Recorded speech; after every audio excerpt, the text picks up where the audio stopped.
Bonjour,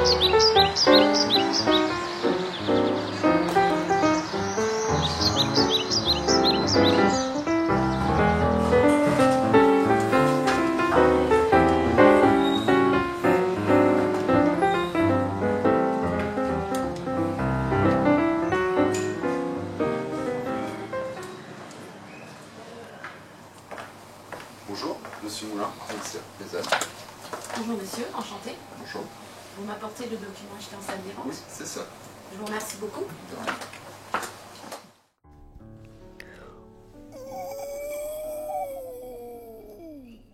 Bonjour, je me présente. Je suis un vieux manuscrit de près de 600 ans, même si je ne fais pas tout à fait mon âge. Tout enluminé et si bien décoré, je suis un exemplaire du grand coutumier de Normandie. Laissez-moi vous raconter mes aventures. Après un rapide contrôle visuel en présence du commissaire-priseur, je vais désormais être analysé sur toutes les coutures par les archivistes, puis ensuite intégré dans leur logiciel. Cela permettra d'avoir tous les renseignements nécessaires sur mon état, mon conditionnement et mon lieu de stockage.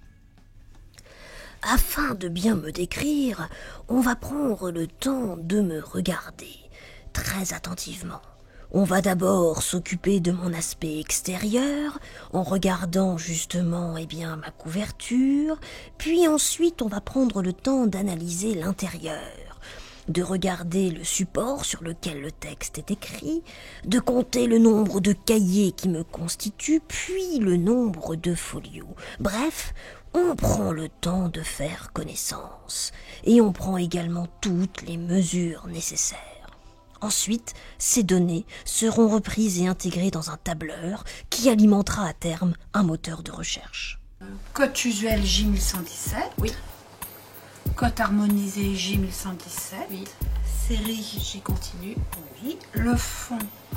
Grand coutumier de Normandie. Oui. La typologie, c'est un coutumier. Observation enluminée. Ouais.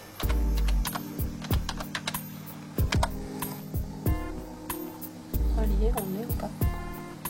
Non. Non. Sur parchemin peut-être? Enluminé sur parchemin.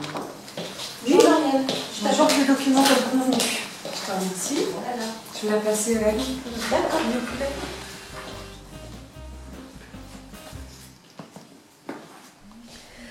Mon passage à la restauration va d'abord constituer un examen extrêmement minutieux réalisé par Muriel avec une loupe binoculaire. Elle vérifie ainsi qu'aucune partie qui constitue le texte ou les enluminures ne se décolle, afin de mettre ensuite en place éventuellement un protocole de restauration extrêmement précis. Ne suis-je pas beau avec toutes ces belles couleurs ?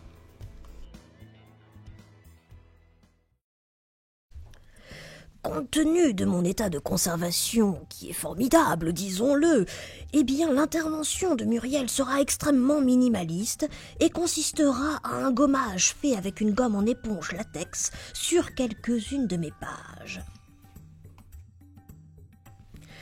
Hélas, ce n'est pas toujours le cas de tous les documents. Regardez cette charte des abbés de Jumièges et de Saint-Georges de Beaucherville. Quel désastre! Heureusement, il existe des protocoles spécifiques qui permettent de combler les lacunes présentées sur cette charte et surtout de restaurer également les sceaux. Bref, le travail de restauration est un travail long et minutieux. Ensuite, comme tout document d'archives qui arrive, je passe par la salle de dépoussiérage. C'est là que l'on va me toiletter et retirer l'excédent de poussière qui s'est accumulé pendant des années. Afin de correctement m'en nettoyer, on va utiliser des pinceaux en poil de chèvre mais arrêtez, voyons, ça chatouille, jeune homme, ça chatouille. Allons, on s'arrête, ça suffit maintenant, hein, allez.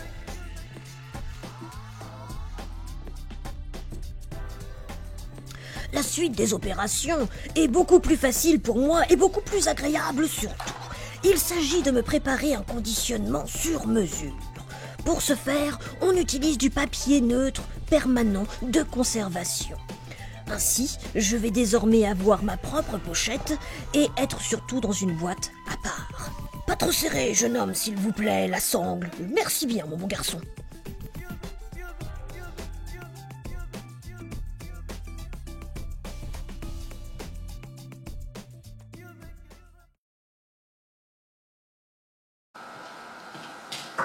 Bonjour Eric. Bonjour. Je t'apporte le grand coutelet de Normandie pour la prise de vue. D'accord, je te remercie.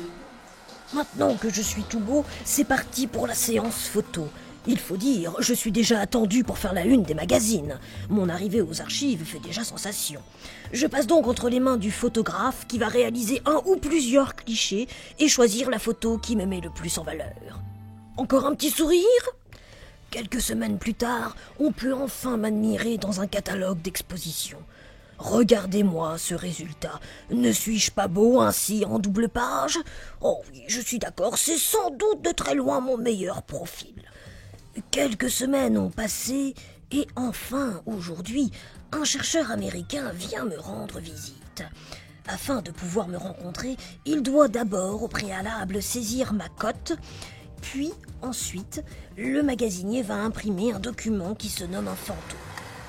Afin de bien faire mon entrée, Christophe vient me chercher dans le magasin où je suis. Il va laisser une partie du fantôme à ma place, ce qui permettra d'indiquer à toute personne me cherchant où je me trouve dans le bâtiment.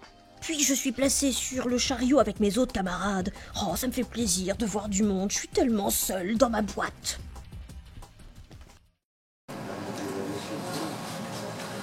Bonjour monsieur. Bonjour, chez 1117. Très bien monsieur.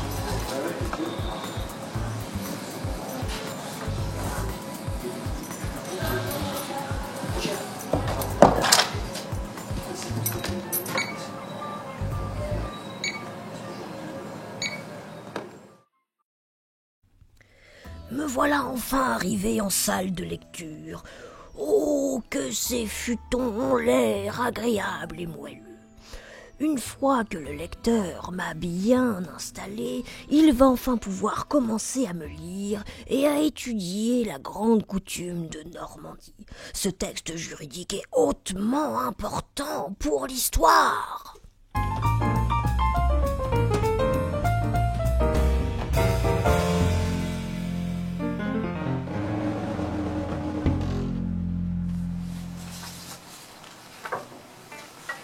Bonjour. Christelle, excuse-moi de te déranger. Est-ce que tu pourrais me passer le J1117 pour le service éducatif, s'il te plaît? Oui, bien sûr Virginie.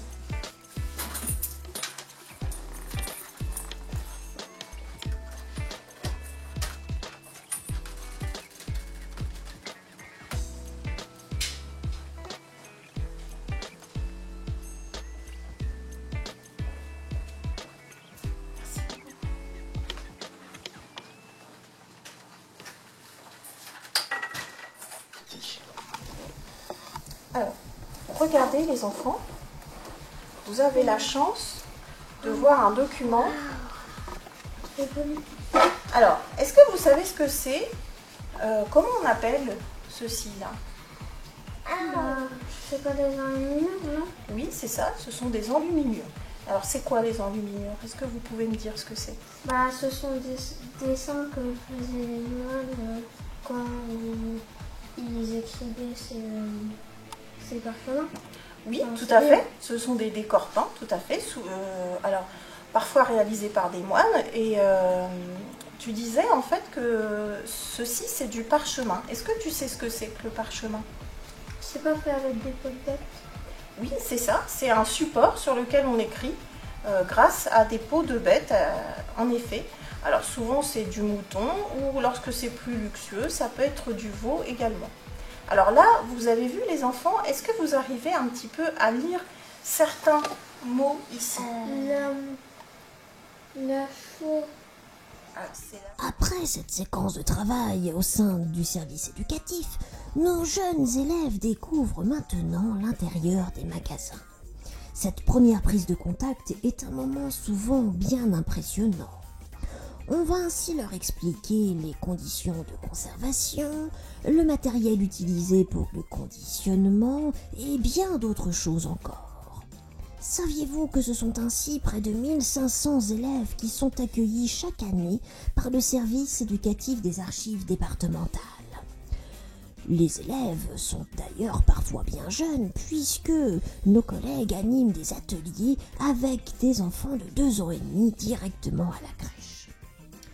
C'est l'occasion de transmettre, surtout aux plus jeunes, ce patrimoine qui est le nôtre et parfois cela peut susciter bien des vocations. Enfin, il est possible parfois de m'admirer lors d'expositions. Pour cela, il faut que je fasse partie des quelques documents originaux qui auront la chance d'être exposés à la vue de tous. Toutefois, vous ne pourrez m'admirer que pendant une durée de 3 mois maximum, qui est la durée autorisée pour un document comme moi. Ensuite, il faudra bien évidemment veiller et s'assurer que toutes les conditions soient remplies pour que je puisse être exposé. On vérifiera ainsi la luminosité, la température ou encore le taux d'humidité présent dans la salle d'exposition. Oh, attention, la visite commence. Je vous écoute, mon garçon. Voilà, dans cette vitrine est exposé le manuscrit côté J1117, des archives départementales de la Seine-Maritime. Donc qu'est-ce que c'est que ce manuscrit? C'est un grand coutumier de Normandie de la fin du Moyen-Âge. Alors il n'est ni daté ni signé, mais il est datable d'après le style de l'enluminure du premier feuillet, très richement orné, d'après la langue, etc., de la fin du XVe siècle. Donc, comme de nombreux grands coutumiers de Normandie de l'époque, il est précédé en préambule d'une copie de la Charte aux Normands. Qu'est-ce que la Charte aux Normands? C'est comme une constitution pour la province de Normandie, depuis sa rédaction en 1315 jusqu'à la Révolution française. C'est une liste de 14 ou 24 articles selon les versions qui concède aux Normands des privilèges juridiques, judiciaires, militaires, fiscaux, etc. Et donc qui, comme je l'ai dit, a été octroyé en 1315 par le roi de France Louis Hutin, le fils de Philippe le Bel, après une révolte des barons de la province, dans un contexte de pression fiscale à la fin du règne de Philippe le Bel. Donc, la Charte aux Normands, on en conserve ici à Rouen, aux archives de la Seine-Maritime, une magnifique copie de 1381 par Charles VI, avec un sceau en cire verte très bien conservé. Mais il faut savoir que la plus ancienne version, de peu postérieure à l'original, de 1315, l'année de la réalisation de l'original, est conservée à Caen, aux archives départementales du Calvados. Ce sont 2 versions en latin, ça en est à Caen. Donc cette charte, je l'ai dit, elle est souvent copiée en préambule du grand coutumier de Normandie. Le grand coutumier de Normandie, lui, il a été rédigé au milieu du XIIIe siècle, une 50aine d'années après la confection du très ancien coutumier de Normandie, qui est la rédaction en France la plus précoce de coutumes dans une province. Donc qu'est-ce que les coutumes? En fait, les coutumes, c'est un petit peu comme un droit oral, peu à peu codifié. C'est une jurisprudence qui se constitue avec le temps de manière progressive. Et en Normandie, ça remonte au Xe, XIe siècle.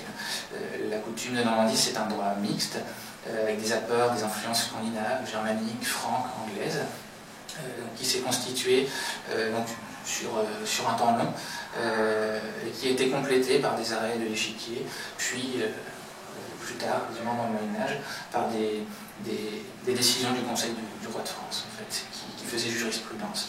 On peut par ailleurs signaler que ça et là, il y avait des dispositions locales qu'on ne trouvait pas dans le grand coutumier de Normandie, mais qui faisaient l'objet de coutumes locales. C'est le cas par exemple dans le Neubourg, où il y avait la coutume du Neubourg qui s'appliquait aux foires, aux marchés, aux forêts, etc.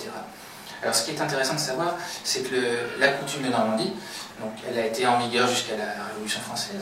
La Charte aux Normands d'ailleurs précise que les juridictions royales, notamment l'échiquier, doivent l'appliquer.